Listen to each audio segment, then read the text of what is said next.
दिन वैसे ही आज मुरादाबाद में चुनाव प्रचार कर रहे हैं। आज दूसरे चरण के चुनाव प्रचार का आखिरी दिन है। ऐसे में वो कोई कसर नहीं छोड़ना चाहते हैं।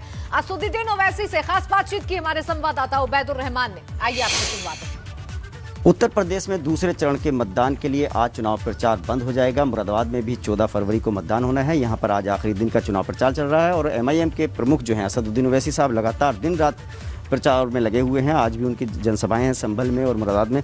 सर, किस तरह का आपको जो जनता का प्यार है या आवाम की जो मोहब्बतें हैं वो मिल रही हैं उत्तर प्रदेश में?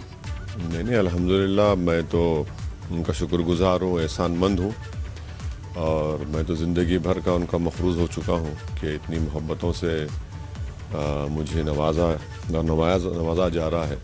तो यकीनन ये हमारी पार्टी की एक मजबूती की निशानी भी है, क्योंकि जब लोग अपने दिल से चाहते हैं और ख़ास तौर से महिलाओं में, जब हम पैदल दौरा कर रहे थे किठौर में, मेरठ में, सवाल ख़ास में, तो जो उन्होंने हमको अपनी मोहब्बत से नवाजा वो मेरे लिए एक बहुत बड़ी कीमती चीज़ है। उत्तर प्रदेश में आपकी जान लेने की कोशिश की गई, गोलियां चली आपके काफिले पर, ऊपर वाले ने आपको बचा लिया। उत्तर प्रदेश में जान भी बच गई। गोली नहीं, जालिम लोग तो गोली चलाए, मगर अल्हम्दुलिल्लाह दुआएं थी और अल्लाह ने उस वक्त तय नहीं किया था। तो अल्हम्दुलिल्लाह हम तमाम ना सिर्फ में बल्कि हमारे पूरे साथी उनको कुछ भी नहीं हुआ अल्हम्दुलिल्लाह। उत्तराखंड के जो मुख्यमंत्री हैं पुष्कर धामी, उन्होंने आज प्रेस कॉन्फ्रेंस करके ऐलान कर दिया कि अगली सरकार बनने पर भाजपा की उत्तराखंड के लिए कॉमन सिविल कोड होगा, कोई किसी धर्म जाति का हो, सबके लिए एक समान कानून होगा। क्या कहना चाहेंगे? देखिए, एक बात सुनिए, उनको लॉ कमीशन की रिपोर्ट पढ़नी चाहिए। लॉ कमीशन ने खुद कह दिया कि भारत देश में अब यूनिफॉर्म सिविल कोड नहीं ला सकते।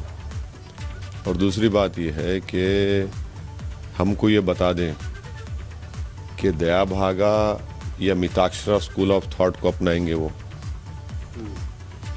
खुल के बताएं कि दया भागा या मिताक्षरा स्कूल ऑफ थॉट को अप्लाई करेंगे।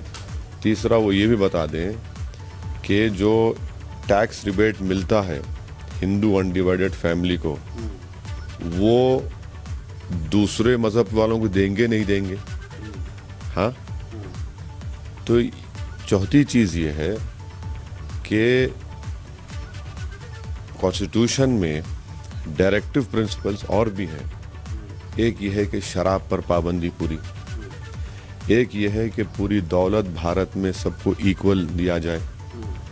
आप इस पर गौर नहीं कर रहे हैं, आप इस पर गौर कर रहे हैं। तो कपड़ों पर गौर कर रही है, मतलब भाजपा जैसे कर्नाटक में हिजाब का मसला। तो संविधान नहीं, वो मैं नहीं कह रहा हूँ, वो समझ जाइए। संविधान में डायरेक्टिव प्रिंसिपल्स बहुत कुछ है, उसमें एक और भी है कि to develop a scientific temperament. आप साइंटिफिक टेम्परामेंट डेवलपमेंट की कहाँ बात कर रहे हैं? तो ये आपकी संविधान से अगर मोहब्बत है तो इन डायरेक्टिव प्रिंसिपल्स को भी देखिए आप पूरा। तो मेरे तीन चीज़ें हैं। एक तो ये कि दया भागा या Mitakshara school of thought apply होगा उसमें। दूसरा ये कि हिंदू अनडिवाइडेड फैमिलीज़ में जो टैक्स रिबेट मिलता है क्या दूसरे लोगों को ही मिलेगा? क्योंकि वो right to equality, fundamental right का वायलेशन है, वो इक्वालिटी का वायलेशन है। और तीसरा, लॉ कमीशन की रिपोर्ट पढ़े नहीं पढ़े। चौथा ये है कि गोवा में भी ऐसा ही है, पर वहाँ पर क्या है कि अगर कोई नॉन मुस्लिम को बेटा नहीं हो सकता है, वो शादी कर सकता है गोवा में। हाँ, ग्राउंड पे। अब वो भी बता दें, ज्ञान दे दें हमको भी। वो भी फिलहाल तो आज अभी क्या है, अभी जमीन उनके पैर से खिसक रही है। वो पहाड़ से नीचे आ रहे हैं, जमीन पर उतर रहे हैं, तो अचानक उनको ये ख्याल आ गया।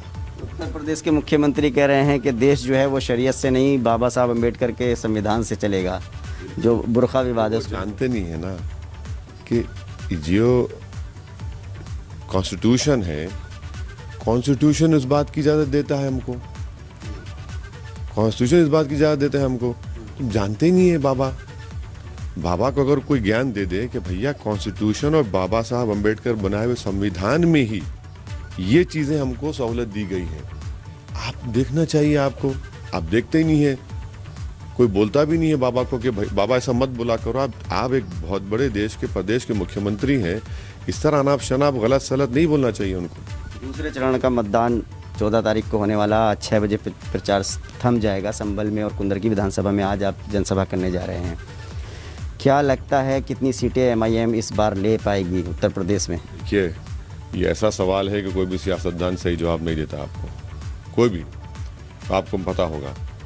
हाँ, मैं ज़रूर ये कहूँगा कि पहले से बनिस्बत हमारा बेहतर परफॉर्मेंस होगा और मुझे पूरी उम्मीद है कि इंशाअल्लाह ताला जितने संगठन पर काम हुआ है, हमारे प्रत्याशियों ने मेहनत की है, इंशाअल्लाह ताला और उत्तर प्रदेश की जनता पहले से ज़्यादा हमको अपने वोट से, अपने दुआओं से, आशीर्वाद से नवाजेगी। हमले के बाद भी आप 1 मिनट को रुके नहीं, आप लगातार मैदान में हैं, सुरक्षा भी नहीं ले रहे। हालांकि गृह मंत्रालय ने आपके लिए फोर्स भेज दिया, सुरक्षा आपके पीछे पीछे घूम रही है। मेरा मानना यह है कि मेरी सुरक्षा से ज़्यादा भारत के गरीब, मजलूम महिलाओं को, दलित मुसलमान को सुरक्षा की ज़रूरत है। एक ओवैसी की सुरक्षा से कुछ होने वाला नहीं है।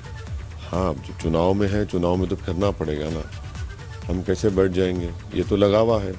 अब हमारी मुक़द्दर के फ़ैसले तो कोई जालिम तय नहीं करता, वो तो खालिक तय करेगा ज़मीन और आसमान का। तो हमारा काम मेहनत करना है, करेंगे अल्हम्दुलिल्लाह। अब ये सब चीज़ें ख़तरात तो लगे हुए हैं। केंद्र सरकार ने जो सुरक्षाकर्मी भेजे हैं वो लगातार आपकी सुरक्षा को लेकर के चिंतित हैं, आपके पीछे पीछे दौड़ रही है उनकी गाड़ी, अभी भी आए हुए हैं।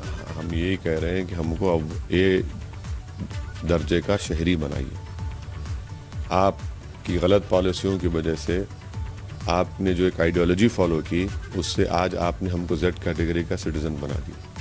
A कैटेगरी का सिटीज़न बनाइए, शहरी बनाइए, उसमें ही वही हमारी ज़िंदगी का मकसद। A कैटेगरी का सिटीज़न तो आप हैं, भारत के बड़े राजनेता हैं। सरकार ये चाहती है, आप पूरे देश में घूमते हैं, आपको पार्लियामेंट में आप लगातार हैं। अगर एक बच्ची को कॉलेज जाने से रोका जा रहा है पढ़ने के लिए, 30-30 लड़के उसको घेर लेते हैं, उसका असाइनमेंट सबमिट करने नहीं देते, उसके करीब आकर डराते हैं, और बच्चियां स्कूल में जाना चाहती हैं, अब उनको रोक रहे हैं। काशगंज में वो बच्चे को पुलिस कस्टडी में फांसी देकर मार दिया जाता है। 22 लोगों को CAA प्रोटेस्ट में गोली मारकर उनकी जान ली जाती है, उनका मर्डर कर दिया जाता है। ये क्या हो रहा है, तो बताइए आप। मेरी सुरक्षा की बात क्यों होगी इसमें इन लोगों की सुरक्षा की बात होनी चाहिए। चाहने वाले भी ये चाहते हैं कि आपके साथ जो गृह मंत्रालय ने फोर्स भेजा आप उसे एक्सेप्ट कर लें। वो सब छोड़ दीजिए। मेरा असदुद्दीन ओवैसी का मानना ये है कि देश के गरीब, मजलूम और जो वल्नरेबल सेक्शन है उनको सुरक्षा देंगे आप, तो मुझे भी सुरक्षा मिलेगी। आप मुझे पिंजरे में डालकर उन लोगों को क्या करेंगे फिर आप? ये तो नहीं हो सकता ना। आप चाहते हैं कि उत्तर प्रदेश में या कहीं भी, मतलब हर आदमी के लिए कानून अपना बराबर काम करे, कानून व्यवस्था ऐसी हो कि कोई कहीं भी निकल जाए, किसी पर हमला ना हो, लूट ना हो, डकैती ना हो, ये चाहते हैं ना पूरा? ये तो जो प्रधानमंत्री और मुख्यमंत्री बड़े दावे कर रहे थे कि पूरे माफिया जेल में चले गए। ये किस माफिया के दामाद थे जो हम पर गोलियां चलाए 4-4 राउंड? कुछ राजनीतिक कनेक्शन हो सकता है? हम तो यही कह रहे हैं कि वो 2 लोग नहीं थे, उसकी सही तहकीकात करनी चाहिए।